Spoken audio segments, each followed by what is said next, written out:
mythique du Sénégal qui joue à la finale contre le Sénégal contre le Mali. Le Sénégal, c'est là. Sénégal, sur la ligne de touche. On s'organise là-bas au niveau du rond central. Sénégal, approchez un peu de la ligne de touche, comme ça vous êtes très proche. Ah oui, c'est là-bas. Regardez, c'est bon? C'est bon? Oui. Ok. Les autorités sont là. Monsieur le Président Guéléniaï, les hôtesses, allez accompagner la Venez accompagner Monsieur le Président qui soit de rugby, épaulé par la Fédération sénégalaise, dirigée par Maître Gueye, qui est en train de saluer les deux équipes qui vont s'affronter sur le stade mythique du Sénégal à la finale du tournoi entre, je prends en premier le Mali contre le Sénégal ou le Sénégal contre le Mali. Vraiment aujourd'hui nous assistons à un sport, j'ai dit, c'est ça. comment ça percevons. Non, tu as vu ce que le Mali a apporté. Mais regarde les Mali. Mais ça c'est traditionnel. Ça c'est la façon. Ils n'ont qu'à savoir qu'ils ne retourneront pas au Mali. Non, ils Sénégal. Amna bu ma tippoo. Dina gàtt rek moo xaw a maase man. Non, man du gën a gën tolloog moom muy dem bu bàyyi ko man. ñu ma digul wolof wax la ko tout du gën a ngeen laay jël. Le celui qui fait ma taille laissera se tenir avec. Mais applaudissez-les s'il vous plaît. Ça c'est vraiment génial. C'est génial.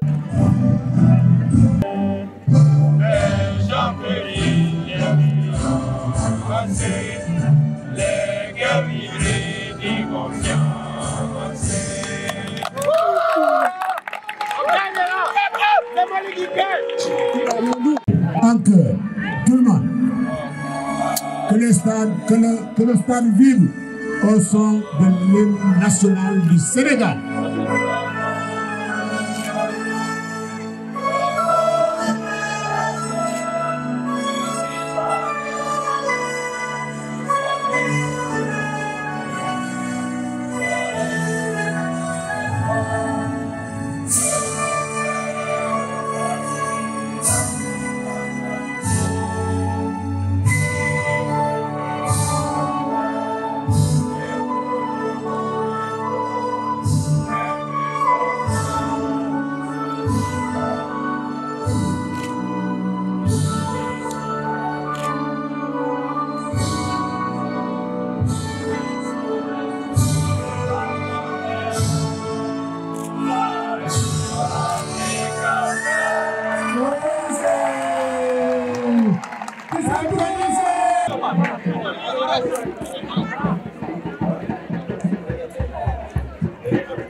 Yambar do ko def sport guerrier deug la yi bi saw yaram baaxul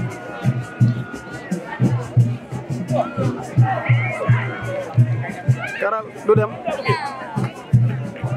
Sénégal seen équipe daa baax waaw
mun ci gis suñu bopp Sénégal yëpp la suñu loolu c'est à féliciter di ñaan yàlla sport xam rek avancé ba nga xamante ne tey discipline bu mu munti doon moo xam rugby ak lu mu munti doon rek nga gis sa bopp loolu ñu ngi ciy xaar gouvernement bi loolu rek lañ ci amoon luñ ciy wax.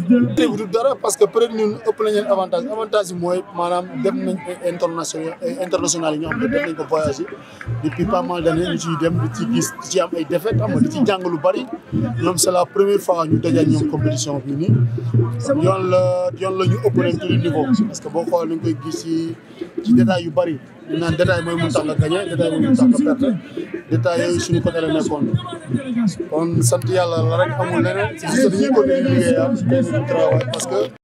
Je m'appelle Mathieu Toka et je joue au club de Sanfou, Dakar. Et l'impression sur le tournoi de cette année, c'est quelque chose de nouveau au Sénégal déjà. Et de pouvoir avoir différents pays qui puissent venir essayer de se confronter entre eux, sachant bien que c'est des petits niveaux. Et qu'à partir de là, ça permet de voir un peu où on se positionne par rapport aux différents hauts niveaux et différents échelons. Les championnats locaux se développent comme ils peuvent, mais ça permet de pouvoir avoir le regard, les internationaux, d'avoir le regard sur les petites catégories aussi pour voir qu'il y a du talent aussi qui peut se développer en commençant du bas en fait. Oui, on est très accompagné déjà. Comme vous pouvez le voir, il y a le président de la fédération qui est là. Ils ont tout mis en place pour que nous soyons dans des bonnes conditions pour pouvoir préparer le championnat de manière convenable parce qu'on est chez nous. Donc on était en casernement mais de manière à l'aise. L'organisation, les kinés, les médicaux, tout, la bonne ambiance, les coachs, tout ça, ils ont tout mis en place pour que nous soyons dans des fauteuils pour pouvoir juste... Je m'appelle Sama Doumia, je représente Mali et Rugby A7 au Dakar ici. Je me présente Doukaga Thierry, joueur gabonais de l'équipe nationale à Rugby A7. Pour une première fois, vraiment, nous sommes contents d'être là parce que c'est la première fois que nous venons participer à un tournoi international et nous n'avons pas de mérité.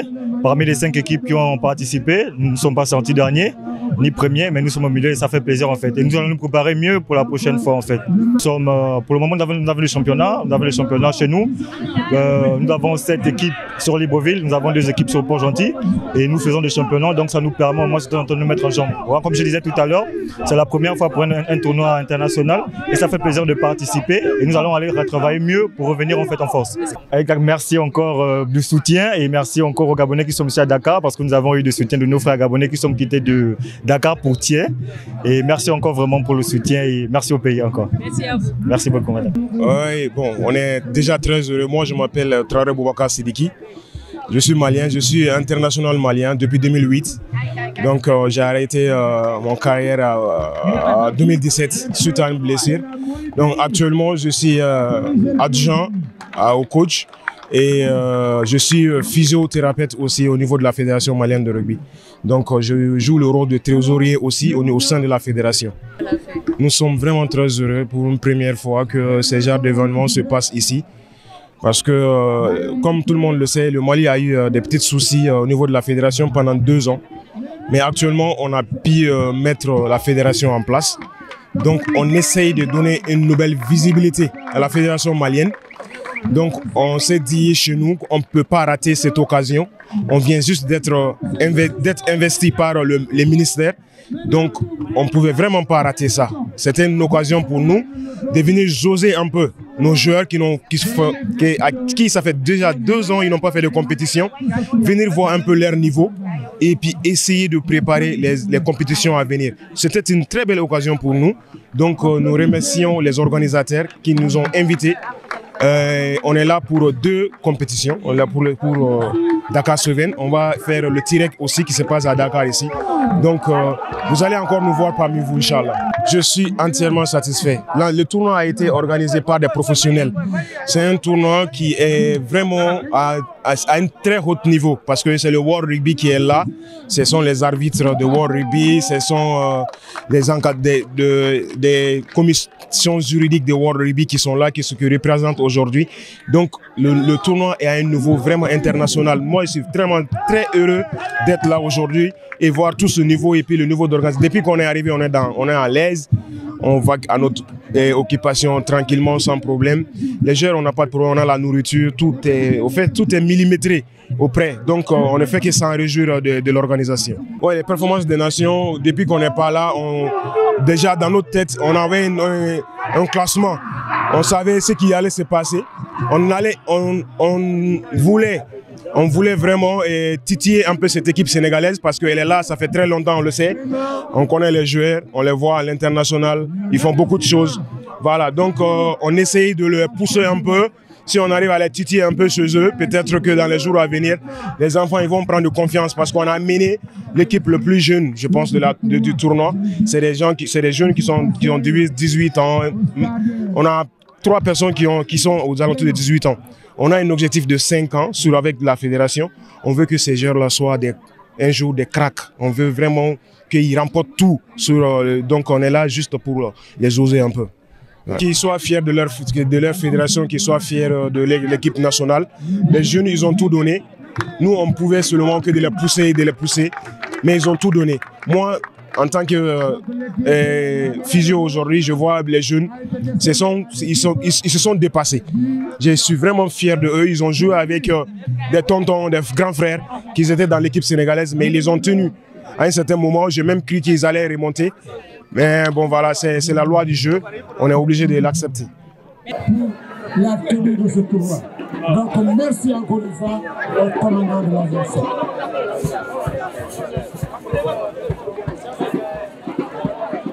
Ah, voilà la remise de médaille. Nous, une délégation du appartement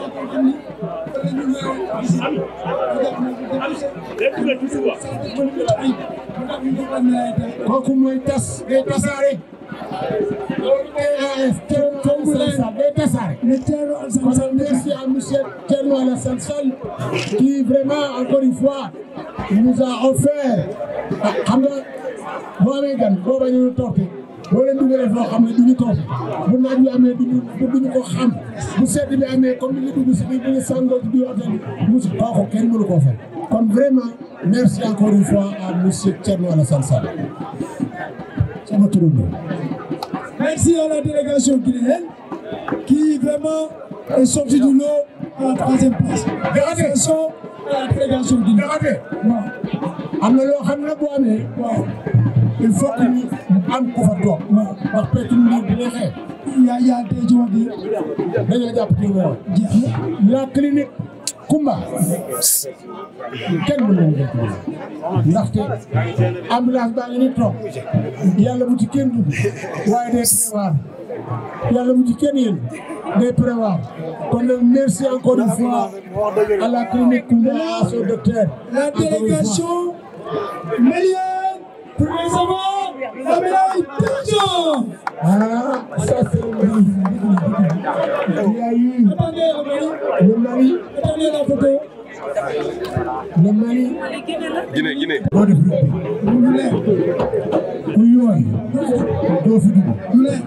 Parce que joueur yi ma gis machallah ndax ni ñuy mbëkkante ñoom coup franc bi am ci football loolu lu coup franc mbëkkante métti yi moo tax bopp yi tëj na ñaa ngi tànk yaa ngi soox waaye loolu lépp c'est le sport ça va pas képp kuy jël si médaille soox ba taf nañ sa arkat te loolu su football bu mel ah lii football moom nit si na de football boo xam ne mbëkkante rek ah il est fort ah oui day na waar man de dootuma ko tardé ko mo fu koy defee waaye madame Ndiaye Ami Collé fépp Aminta fépp foo ma te rugby ci réew mi kees gi ak feneen fu ma di dem day ma taral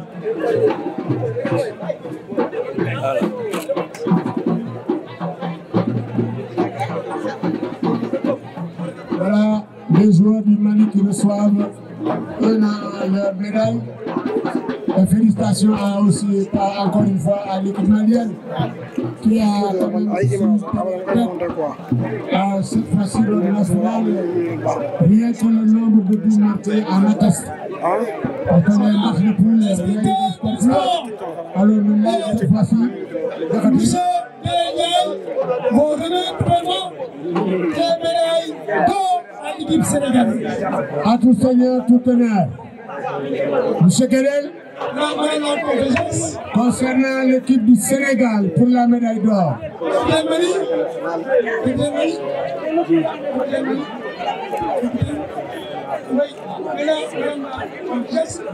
On remet la coupe à l'équipe vaincue.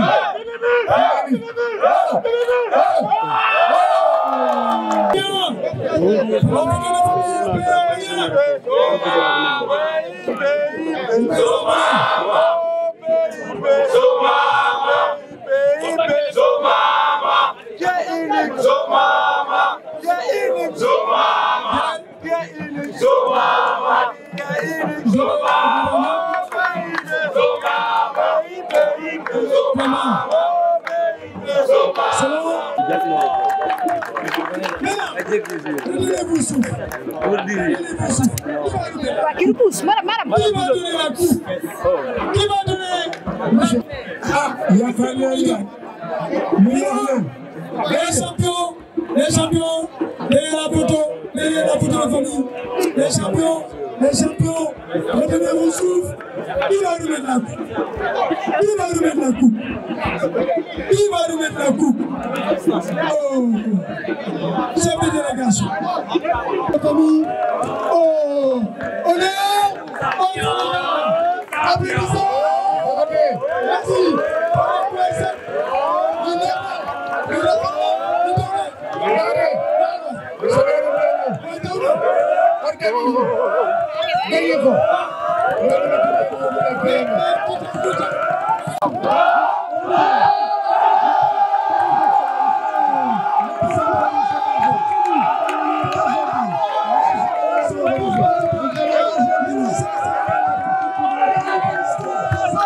Le défi de l'organisation, il a été réussi par les équipes de la fédération et surtout par toutes les autorités locales de Thiès. Parce que c'est les autorités locales de Thiès qui nous ont permis d'organiser ce tournoi. Et vraiment, je les remercie parce que sans elles, on n'aurait pas pu faire le tournoi. Je tiens à préciser que nous n'avons pas reçu un seul franc du ministère des Sports. Nous avons tout reçu des autorités locales de Thiès que je tiens à remercier. Merci. Ensuite, le défi de la participation, force est de constater qu'on l'a réussi puisqu'on a gagné. Bon. Et en fait, nous, vraiment, on espère pouvoir pérenniser ce tournoi et le rendre, l'organiser sinon tous les ans, au moins tous les 2 ans. À savoir qu'un an au Sénégal, un an dans un autre pays. Un an au Sénégal, un an dans un autre pays. Ça, c'est notre vœu le plus cher. J'espère qu'on le réussira aussi. Et je vous remercie beaucoup, vous, la presse, de nous avoir couvert si remarquablement. Bon, en fait, xanaa di rafetlu organisation tournoi bi je pense que bu ñu gisee autorités yi ñëw gis public bi ñëw gis ni tournoi bi doxalee day wane ni fédération sénégalaise am na benn expertise bu mu am ci wàllu organiser ay événements sportifs. Donc di jërëjëfal waa fédération bi techniciens yi ci jàpp yëpp. Je pense que ni am nañu benn tournoi bu neex ci en terme de match bu neex tamit ci en terme de niveau ñu rafetlu équipe yi fi ñëw yëpp di rafetlu aussi ni tournoi bi doxee di rafetlu ñëpp ñi nga xam ne jàpp nañ ci pour que tournoi bi nekk succès fii ci Thiès. Maître Guédel Sang muy wax ne dëgg-dëgg mooy après Sénégal après ñu génn ko yóbbu ko ci yeneen dëkk yi xam nga loolu day tax ngeen gën a mën a namm seen temps. waaw ñu ngi xalaat loolu parce que ci première édition bi dañ nekk. ñu ngi xalaat ci mu nekk édition buy tourner c'est-à-dire que chaque année mu nekk benn dëkk mais li ñuy gën a liggéey tamit moom mooy ñu fexe ba tournoi bi ñu jox ko turu Thiès parce que dañ ko joxoon turu Dakar parce que xamuñu woon ban ville lañ koy organiser entre Dakar ak Thiès mais bi ñu gisee ni ñu ko organiser Thiès ak disposition yi nga xam ne moo am fii am naa yaakaar ni mun nañu yaakaar ni am na tournoi bi ñu ko def annuellement di ko def Thiès ak di yaakaar ni autorités yi nekk Thiès de la ville de Thiès dinañ ci jàpp pour que mu nekk seen tournoi ñoom tamit. xanaa genre tournoi yi dina tax ba ñu mën a fësal rek bi. mais exactement ay tournoi de développement la ay tournoi de développement la boo gisee équipe yi ñëw am ñu nga xam ne def nañu 72 heures ci quart pour ñëw jouer si donc passion moom mooy indi loolu. publicité bi tamit dox na public bi ñëw na boo gisee xale yu ndaw yi nekkoon fii tamit doon seetaan loolu mooy développer rugby ëllëg.